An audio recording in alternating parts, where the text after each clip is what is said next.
What's good, YouTube? It's your boy Quinway Basketball Analysis. Make sure you check out my website, analysisplayground.com. A link will be in the comment section, and you can find NBA highlights, NBA rookie, and NBA breakdowns, and NBA tributes to the legends only up on analysisplayground.com. And make sure you become a member on the website. What's good to YouTube? It's coming to you another what to expect. I did it last year, I do it this year. Today we're gonna talk about one of my most intriguing teams, which is the Indiana Pacers. I said they was gonna make the playoffs last year. I got that wrong. The Celtics made it instead of them. I was shocked, but they only missed the playoffs by one game, and Paul George missed most of the season, over half of the season, and they still was one game from making the playoffs at the end of the day, and it came down to the final 2 days. So that's how close they was for making the playoffs, and they wasn't even healthy the whole year. So I'm saying that the Indiana Pacers are a contender this season. They just gotta build some continuity and some chemistry together and a defensive identity. They had one when Lance and Paul and Roy Hibbert was there. Now they gotta rebuild their defensive identity a little bit to me, but you know Frank Vogel can figure that out. And I want to see what they do offensively this year because I like what they can do. They got Miles Turner, Jordan Hill, Paul George, Monte, and George Hill all can shoot the ball mid-range and threes, and they all can space out the floor, so you can do a lot of high pick and roll with Monte Ellis cutting to the basket, getting the mid-range jumper, kicking out to the shooters, and kicking out to Miles Turner and them if they cut to the basket.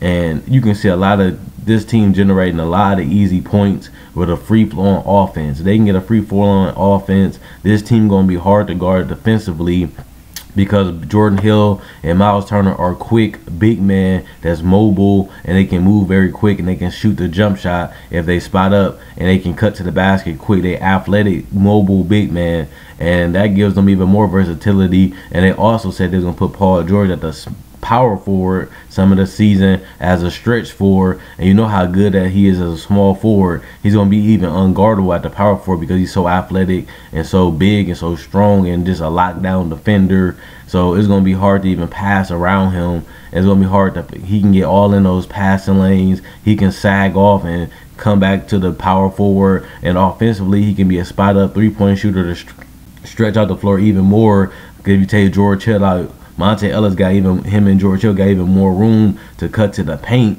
because he can stretch out that floor and give more floor spacing. And he even can be a better ball handler with the floor spacing around him. He can get to the basket and to the free throw line easier because they're going to have to guard him one-on-one majority of the time because you got so many shooters around him. He can dribble, cut to kick it out to shooters. He can dribble, get to the paint, and he can get more space for his step back jumpers because it's going to be hard to guard him.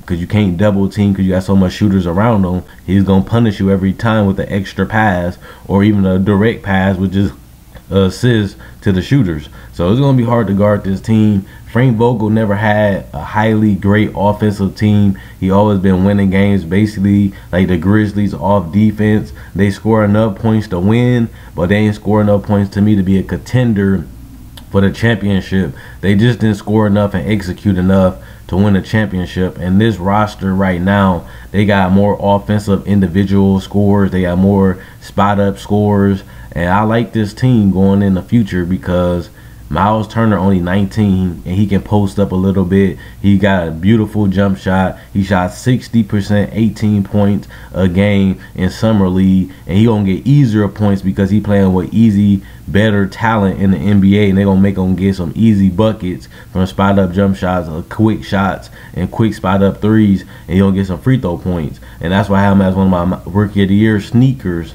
because nobody talking about him getting rookie of the year, but he also should be a high candidate because of the points he's going to be getting are going to be easy. So with that being said, what do I expect from the Indiana Pacers? I can see this team going to the Eastern Conference Finals. I can see this team easily getting to the second round at the least. I think they get to the second round at the least this season. At the highest, they can get to the Eastern Conference Finals. As terms of regular season, I can see this team finishing 4th, 3rd, 2nd, or any around that area if they can get that chemistry and gel offensively right away and get their defensive identity. Because remember, they won 50 games before, and they was number 2 seed a couple seasons. So they can win and play together. They won 38 games without Paul George. They got more offensive talent, more versatility offensively and defensively. So I think they can be a 50-win team easily this season. So I can see them finish 2nd, 3rd, 4th, or 5th in the East, because the East is going to be harder to make in the playoffs if everybody healthy. You don't have to win at least 40 games plus to make the AFC. Last year, you had to win 38, and everybody was injured. This year, you're going to have to win at least 41, 42 games to make the playoffs to me in the AFC, which means you're going to have to finish 500 or above just to make the playoffs if every team is healthy, because the East is getting better nowadays. People say it's terrible, the weak East, but Milwaukee Bucks got better. The Pacers got better. The Heat got better. And these two teams didn't even make the playoffs, and they got better, and they still won 37 and 38 games. If they can get healthy and win more games this season, the Miami Heat and the Pacers can win 45-plus games by themselves, and they only won 38, 39, 38, 37 last year. So the East is going to be harder to make the playoffs. So I think if everybody healthy, I think you only need to win 42 games, which means you have to finish above 500 to make the Eastern Conference. That's just my opinion, though, looking at how all of the teams stacked out and all the teams mostly got better. So I think they can go to Eastern Conference Finals. I think they can finish in the top 4 in the conference.